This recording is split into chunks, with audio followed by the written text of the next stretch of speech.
Well, Saudi Arabia has reportedly earmarked $300 million to finance a so-called transitional government for Syria. Reports say the transitional government will be on Turkish soil in the vicinity of the Syrian border. Its monthly budget is estimated to be $50 million, so the money allocated by Riyadh will last for 6 months. The transitional government of Syria is planned to be set up by the so-called National Coalition for Revolutionary and Opposition Forces. The umbrella group is the largest alliance of the Syrian opposition abroad. At a recent session of the so-called Syrian National Coalition in Istanbul, members of the opposition appointed 9 government ministers and picked Ahmed Ta'ama as the prime minister. 3 more ministerial positions are still being debated. Well, to discuss that a bit further, I'm joined with Mr. Webster Tarpley, who's an author and historian, and he's now joining us on the line from Washington. Sir, as always, thanks for joining us. Now, how do you see this Saudi move? Certainly, it seems to be supporting this SNC with a lot of money behind it.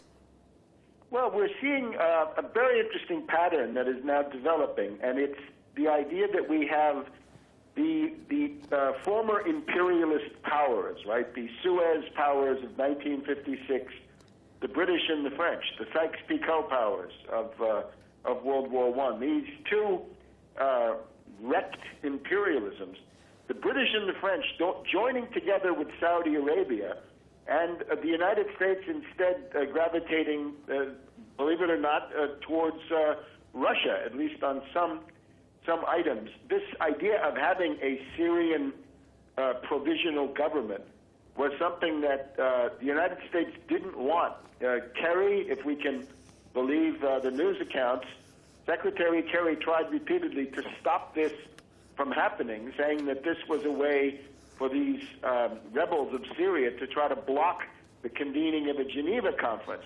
But they've now gone ahead and done it. Fabius of France thinks that this is a wonderful thing, and also the spokesman for the British Foreign Office thinks it's a wonderful thing. Now, of course, that sets up this conflict. As for the Syrian National Coalition themselves, we can see $50 million a month, right? That buys a lot of champagne, caviar, and God knows what. These are people who live in hotels. They live a luxurious lifestyle. I guess we can call them lounge lizards, parasites, adventurers, and they're going to pose now, as long as until the money runs out, as the government of Syria. But it's simply, this has no credibility. I also wonder how happy Turkey is to have this gang on their soil, because wherever these people go, crime seems to show up, right? Sarin gas, bombs, and other problems seem to multiply around them. So I don't think this is an experiment likely to be very successful.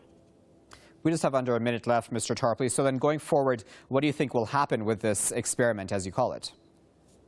Well, that depends on the battlefield. And right now, the battlefield could hardly look worse for the rebels, right? The news reports today are that the liberation of Aleppo may now be, if not at hand, at least in sight, right? We've got the Syrian army with its supporters from Hezbollah and perhaps from Iraq and elsewhere have now essentially cleared the highway that leads into Aleppo from the south, taking these strategic villages. There might be one village where the rebels are able to hold on. At the same time, the Syrian army is making big progress in 4 or 5 suburbs of Damascus, and the rebels in the north especially are so frightened that they're putting out hysterical calls that everybody has now got to unite.